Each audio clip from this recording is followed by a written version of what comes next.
Hello, welcome to day one of our foundational trilogy series for Kaizen. And first things first, let's dig a hole and get something started here for getting in bed and sleeping through this night. Today, we will be talking about what? And you might be saying to yourself, Luca, what is that? I will be telling you what that is in just a moment. Um, the what is what's the idea behind Kaizen, this business, um, and what am I doing? Why am like the this is kind of what I'm going to call the Sea of Sameness, and the Sea of Sameness is kind of what we're seeing right now in the AI space, where if you go into a place like LinkedIn, if you go onto Instagram, if you go onto really any social media platform, you will see a boatload of M dashes, right? I think we've all have experienced this before, where um, you kind of can point out, what is AI and what isn't, and at the same time, that's fine, right? People can be faster if they want to in their content creation. But what typically happens is you have an idea and you go in there and you don't really think about how do I how do I get the best um, output for what I'm trying to do, right? So it ends up being you log on to ChatGPT, you log on to Claude, you log on to Gemini, whatever you're using, um, and everybody has access to these tools, right? So it's not like we have anything transformative in the tools that we're using, because we all have access to the same tools, which is why everything kind of looks the same. So when you have these different ideas and these concepts and everybody has access to the same tools, you end up having an issue where if everybody has an idea and they go out and they try to put that idea onto paper, um, so I guess an example of this would be like, you wanted to write a post about, coffee or something, and you just put in a very generic input about wanting to write a post about the origin country of, let's say, like Peru, right? There's no way that the AI model knows what your brand voice is. It has no idea of how you talk, and I know that, like, now there's persistent memory. These concepts of it knowing how you think and changing the way that it outputs things is something that they do, right? So you might be saying, in retaliation to that, is like, well, Luca, ChatGPT or Gemini knows how I talk. Claude knows how I talk. I've been using Claude for the last year and a half or whatever. But does Claude actually really know you, or does it just know you based off of what you're asking it, right? There's no way that it actually knows who Timmy is. It just knows what Timmy is asking it, and those ideas are going to shape the way that it interacts with you and the type of outputs that you get. And you might have a lower threshold for what is okay and what is not okay. And at that point, you just want something that is going to get the job done. So you just accept whatever the output is, and you think, okay, you know what, this is fine. Like, this is what I'll be using. And you can have that answer. That answer is perfectly fine. But I think there's more to it than that. And I believe that we are more capable of maintaining our creativity and making sure that we have everything that we need to be successful in our lives using AI. And there's just better ways to utilize the tools that we have and actually still have a voice and still sound unique and not get lost in the noise, which I also believe is what's happening too. And I'll be addressing all that in the later episodes of how we can maintain our uniqueness and our creativity, not do cognitive offloading. And cognitive offloading, just for reference, is when you put all of your thinking into AI, and we actually become more stupid over time, and we lose our edge as human beings with thoughts and IQ levels and all that when we offload it into AI. So we'll be talking about ways to prevent that and how to maintain our edge, but still be using the tool and staying at the forefront of technology and maintaining value and all that kind of stuff. So let me, after all that yapping, let me set the scene for kind of this Sea of Sameness topic. Out there is 86 to 90% of students, and those students use AI daily. But who taught you how to use AI? I know who taught me how to use AI, and that's nobody. That's just going out there and trying it. Now, I did have, through work, I was able to be fortunate enough to have training at Syracuse University, and shout out to those lovely people at Syracuse for that experience. It was absolutely fantastic, and I am forever grateful of that. And also to all the people that thought about me for having me go and do those types of things. But besides that, they have no formal AI training. 86 to 90% of students. You might be one of those people. And if you're not one of those people, then, congratulations. You are in that, 10%, let's just say, 10 to 13%, which is absolutely fantastic if you're one of those people. So, like I mentioned earlier, we all have access to the same tools. And the differentiator between that is nothing. The tools are not the differentiator. And also, if you look at benchmarks, some people will say ChatGPT is better. Some people say Gemini is better. Some people say Claude is better. They all have their own, little things that they're marginally better at, but it's not going to make a difference at the end of the day. I don't think somebody's going to tell you, based on a post that you made, that like, oh, did you use, I could tell that you used Claude to write this. And you could be like, well, no, I actually just used, Gemini or whatever. Or I used my brain. And that's still an option. You can still use your brain to write things. And this is like a little test, right? I mentioned this at the beginning, so some of this may seem like a little bit of rambling and coming back to concepts because I got ahead of myself, so shame on me. But if you open LinkedIn, you scroll, the job application pool, and you're kind of seeing that everything looks somewhat similar. It looks like, everybody has access to the same thing, right? I think there was a teacher out there that had an essay prompt, and this was, I think, like middle or high school. I don't remember exactly. But essentially, there was a teacher. That teacher gave a prompt, and they told their students to write an essay. And those students went out and wrote their essay and came back to the teacher, and the teacher found that the intros were all very similar. And you might be seeing where I'm going with this. A lot of the students used AI to write it. And they probably could have gotten away with it if they actually knew how to properly use AI and inject their own original thinking and ideas into it. But since they don't have that foundational knowledge of themselves, they lack the fundamental understanding of how they should be interacting with AI. And that is kind of like the core idea of the what is kind of understanding yourself in the sea of sameness.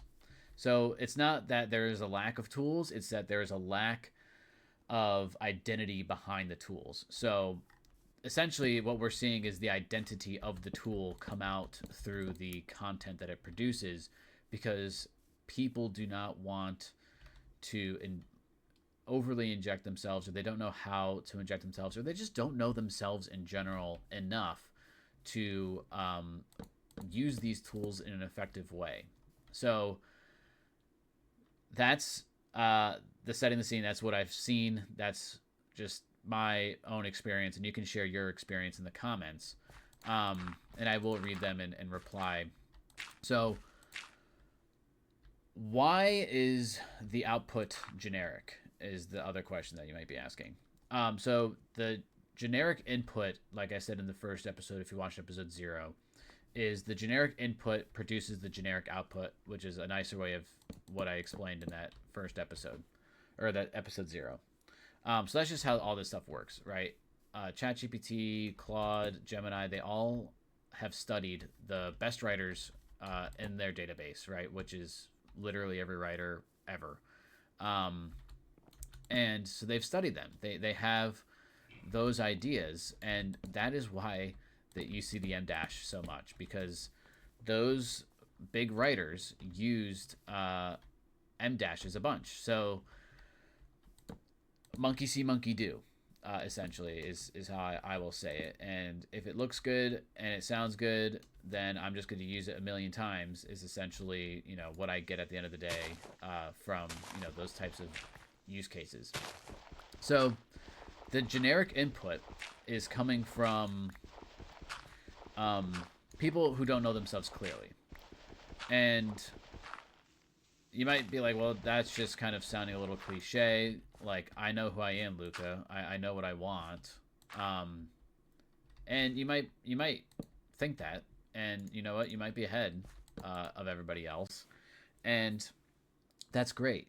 But generic input is coming from people who don't know themselves clearly, and that if you don't know yourself clearly enough, then you're not directing AI to do something powerful. It's kind of just taking the lead. So that is what I want to show you and talk about. So from there, the problem then evolves from prompting into the problem of self-knowledge. So it's not like you can be fantastic in prompting and you can have the best prompting techniques, but if you don't know yourself, if you don't know what outcome you want, if you don't know what you are trying to achieve, then it doesn't matter what type of prompt you put in. You can have it, they tell you those tools of like the role, the objective, and all these other things. They tell you all those things to make a good prompt, right? In prompt engineering, you can ask any AI engineer, Gen AI engineer, or somebody who is proficient in AI, and ask those questions, and they'll give you the perfect way to write a prompt. But if you don't know what you actually want, you're still gonna get frustrated. So all of this to say that most people have never been asked these questions. Number one, who are you? Not, who are you? What is your name? Who are you? Nobody asked that question. Mostly because I think people are very self-centered, and they don't care about others, and they don't want to know who you are. Second, what do you actually think? Now, this is another problem, right? Where people are self-centered and they have their own ideas and they don't really care what others think. So those two questions, I want to ask you those. And you can email me those things too if you'd like. You can email me at kaizenwithluca@gmail.com. And I'll drop that in the description. And down in that description again is that interest form. So if you are interested in joining the Kaizen program, then please fill out that interest form and let me know why. And then when we do launch, you will be the first to know and in the first cohort. But who are you, and what do you actually think? That's what I want to know. And you can either comment that, you can share it with me via email. And this could be about, you could, think about AI. Like, what do you actually think about AI? What do you actually think about yourself? Kind of take that and run with it to a place where you feel comfortable. But at the end of the day, I just want to know, who's on the other side there. And then we'll go from there, and we'll have a productive conversation. So you might be thinking at the end of the day, like, all right, well, this doesn't actually pertain to me too much, like the Sea of Sameness. I don't really use AI, whatever. But if you are one of those people that uses AI, and you don't really like the outputs, and you're kind of seeing that everything does look the same, and like people are calling you out for using AI and whatever, then the cost is, if you have a job application pool of 500 people, and if everyone is using AI the same way, everyone sounds the same. So how's that employer going to differentiate between somebody? Um, and employers, like, they're not stupid, and I'm focusing heavily on employment because, that Anthropic study that came out of AI and how it can affect the job market. And I just thought about students, and this is a whole idea of the why behind why I'm doing Kaizen. So that's for episode 3, which will be episode, I guess, 4, but it's the third episode in the trilogy of the why, and why I'm doing this. So I'll get into that, but I saw that study, and basically, it's going to affect a lot of jobs, and I want people to learn that that's not going to affect them, and you don't have to let it affect you. From that, employers can feel the difference between the content that came from a person and the content that came from a prompt. They will know. And if you're using AI to help you in an interview, if you're using AI to propel yourself, and kind of help you go through content, they're gonna know. And that's also okay, but like at the same time, I don't want you to become too self-reliant on that, and like kind of involuntarily withdraw yourself because an employer kind of realized what was going on, and they called you out, and kind of saw the bluff there. So at the end of this, the point is that a student or a person who knows themselves clearly will walk in with something. Will walk into a job interview with something that somebody like nobody else has, and that is a specific documented point of view.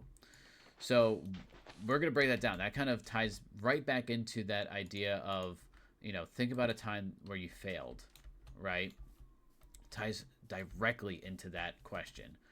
You are going to know exactly when you failed, how you failed, and how you're able to overcome that failure. And that's going to set you apart. You're not going to sit there and be like, let me think about this for a second. You're going to have your answer right then and there, and you're going to be ready, and you're going to look prepared. But that's because you already have done the work of that self-discovery. So it's not that the AI is the advantage in this. If you've kind of connected the dots, the advantage is not AI. It's you. You are the advantage. The self-knowledge is the advantage. But that just happened to be expressed through AI. And how we're going to express that through AI is through the Kaizen program. So what Kaizen addresses that nothing else does is that a lot of other programs just teach tools. They don't really teach ideas. It's what we're going to do is teach the person behind the tools. So you can go and take classes and do all that kind of stuff if you want to learn how to use specific tools. There's a bunch of free courses out there. You can even look at courses on Claude themselves. But there's a lot going into who you are and the person behind those tools. It's going to be self-discovery first, AI second, and it's in that order because it's always us before the tool. So I can have a drill, but if I don't know how to use a drill, what's the point of having the drill, right? When you know who you are, you know what to ask for. And when you know what to ask for, every tool becomes an extension of your own thinking. So think about it like in this building, right? I'm not just building this and seeing where it goes. I kind of have a general idea of what I want this to look like, right? Same kind of thing. I know what type of output I want when I'm using AI. I know what I want to say in a job interview because I'd already thought about it. It's not just me thinking on the fly. That is what I'm trying to get at. That's the whole idea, and that's what this channel is going to be about. I see we hit our 20-minute mark here, so I will wrap this up. But that is the what. To recap, the Sea of Sameness. It's what I just kept seeing that nobody else was talking about. That there's a lot of people that are the same out there, and it's not because we are all the same. It's because the tools we are using are the same, and we don't know how to inject ourselves into those tools to have, our unique perspectives come out. So I will leave you with that. Answer those two questions: Who are you, and what do you actually think? I look forward to seeing you tomorrow, and have a great rest of your day. Thank you for joining me on this journey, and I just look forward to hearing your thoughts. So stay tuned for more, and have a good rest of the day. Have a good morning. Have a good night. Have a good evening. Catch you in the next one.